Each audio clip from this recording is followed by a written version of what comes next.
Hi! Welcome back to wealth engineer. నా పేరు గిరిధర్. మీరు చూస్తుంది day 42 of 75 day trading challenge.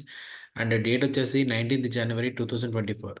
యాక్చువల్‌గా 19థ్ జనవరి రోజున మీకు క్రూడ్ ఆయిల్ కరెంట్ కాంట్రాక్ట్ ఏదైతే ఉందో అది ఎక్స్‌పైరీ అవ్వబోతుంది. అందుకని యూజువల్‌గా ఎక్స్‌పైరీ రోజున ఆహ్, లిక్విడిటీ అనేది చాలా చాలా తక్కువగా ఉంటుంది. అందువల్ల నేనేం చేశానంటే నెక్స్ట్ మంత్ కాంట్రాక్ట్ నేను ట్రేడ్ చేస్తుంటాను. యూజువల్‌గా నేను చేసే పనదే.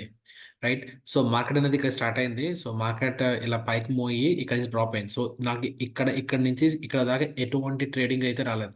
ఈవెన్ ఈ అప్ మూవ్‌లో కూడా నాకు ఎటువంటి సిగ్నల్ అయితే రాలేదు. రైట్. అండ్ దెన్ ఎప్పుడైతే మార్కెట్ ఈ డే హై క్రాస్ చేసిందో, ఓకే. నేను యాక్చువల్‌గా ఇంకేం ఎక్స్‌పెక్ట్ చేశాను, కొంచెం పైకి వెళ్తుందాం అని చెప్పి అనుకున్నాను. కానీ అలా పైకి వెళ్ళలేదు. పైకి వెళ్ళకుండా ఇక్కడ మాకొక స్ట్రాంగ్ బేరిష్ క్యాండిల్ అయితే వచ్చింది. దీన్నే బుల్ ట్రాప్ అంటారు. ఇక్కడ బుల్ ట్రాప్ అంటే ఏంటంటే, ఇక్కడ 3 క్యాండిల్స్‌లో ఎవరైతే లాంగ్‌కి వెళ్లారో, ఆ లాంగ్‌కి వెళ్ళిన వాళ్ళందరిని కూడా ట్రాప్ చేయడానికి ఈ రెడ్ క్యాండిల్‌లో ఉన్నవాళ్ళు చూస్తారన్నమాట. ఓకే. ఆ రెడ్ క్యాండిల్ వాల్యూమ్ చూస్తే గనుక ఇట్స్ మోర్ దెన్ యావరేజ్ ఉంది. రైట్. సో, అది స్ట్రాంగ్ క్లోజింగ్ కూడా జరిగింది. డే హై దగ్గర లిక్విడిటీ కూడా గ్రాబ్ చేసింది. So, it is very high probable trade.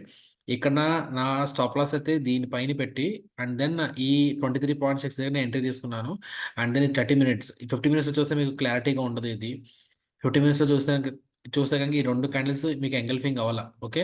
కానీ 30 మినిట్స్‌లో చూస్తే గనక ఈ సైడ్ బై సైడ్ మీకు ఎంగల్ఫింగ్ ఆల్‌మోస్ట్ 80% ఎంగల్ఫింగ్ అయితే జరిగింది. సో, ఆ బేసిస్ ప్రకారంగా నేను ఇక్కడ ట్రేడ్ తీసుకున్నాను. దీనిపైన స్టాప్ లాస్ పెట్టుకున్నాను. And it has given a good move till డేలో. డేలో వరకు మంచి టార్గెట్ అయితే వెళ్ళింది. కానీ నేను సిపిఆర్ దగ్గర అయితే బుక్ చేశాను. ఇక్కడి నుంచి ఈ సిపిఆర్ 6136 ఉంది చూసారా? ఈ ఏరియాలో అయితే బుకౌట్ చేసుకున్నాను. అండ్ దెన్ ఇవైతే నేను ట్రేడ్ చేయలేదు. ఎందుకంటే సిపిఆర్ సపోర్ట్ ఉంది. సో, ఎలా రెస్పాండ్ అవుతుందనేది తెలీదు కాబట్టి సిపిఆర్ సపోర్ట్ దగ్గర నేను నా షార్ట్ ట్రేడ్‌ని ప్రాఫిట్ బుక్ చేసుకున్నాను. సో, నాకొచ్చిన ఒకే ఒక ట్రేడ్ క్రూడ్ ఆయిల్‌లో ఈ బుల్ ట్రాప్ మాత్రమే వచ్చింది. ఇంకా వేరేవి ఏవి కూడా రాలేదు. Okay. See you tomorrow. Bye by.